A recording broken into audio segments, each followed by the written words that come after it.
Going to the pool used to scare me. So I went to the pool an awful lot. And then the bike got easier. I was able to run more. I went from like 1 mile. 1 mile was a great accomplishment. 2 miles, and then from 2 to 3 was a big one. Then I went from 3 to 6.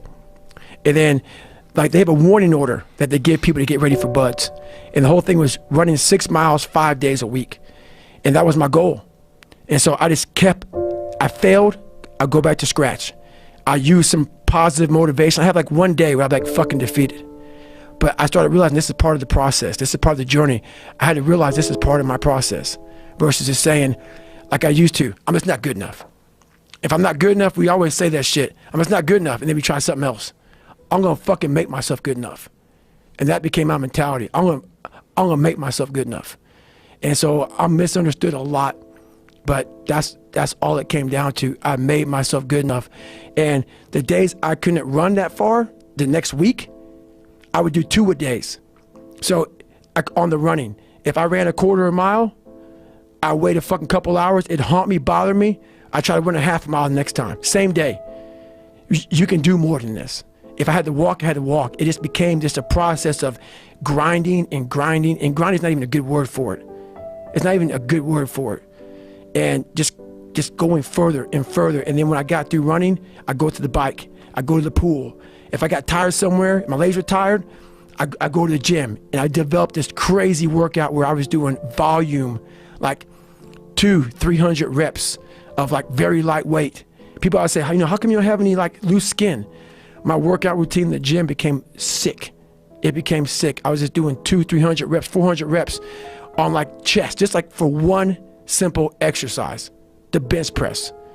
And I would rack it, get back on it, just rep it out, trying to burn as many calories as I can, build that muscle mass.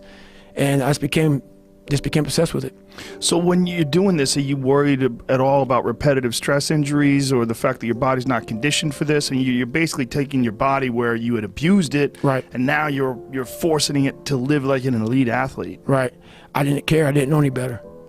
I didn't think about it. Wow. I didn't know that working out that hard would fuck you up. Did it fuck you up? Oh yeah. Yeah. That's one reason why I went through 3 hell weeks. So I don't talk about it a lot, but the stress of my life getting to 24 caused me to have some serious psoas issues. I didn't know anything about this shit. The psoas muscle is what we use. It's your hip flexor muscle. And basically under stress, it starts to tighten up. And I stuttered from the time I was in 3rd grade, the time I was in 7th grade, white blotches on my skin. I was a nutcase. And so the insides of me are also getting fucked up. So in this process, my psoas muscle got real tight to my T12.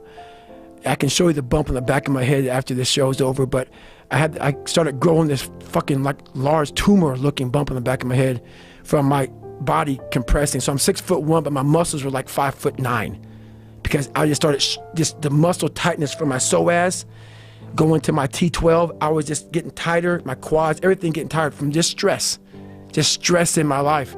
So the more I stressed my body with the workouts, my lower body became out of balance. So I had a bunch of stress fractures, a bunch of injuries going through buds. And how I got through buds was they gave me my 3rd time, was my last time going through Hell Week. I basically put a black sock on at 4 o'clock in the morning, and I would get duct taped. I had numerous stress fractures on both of my legs because my body was literally like coming in on itself.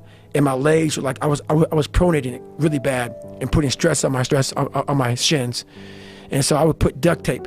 I would duct tape my feet, and I would show you the top of them where I have pressure ulcers that were the size of quarters from, how the ankle joint, so the foot goes to the shin, and how you move this, where the tape was so tight, it just created a nice ulcer right there.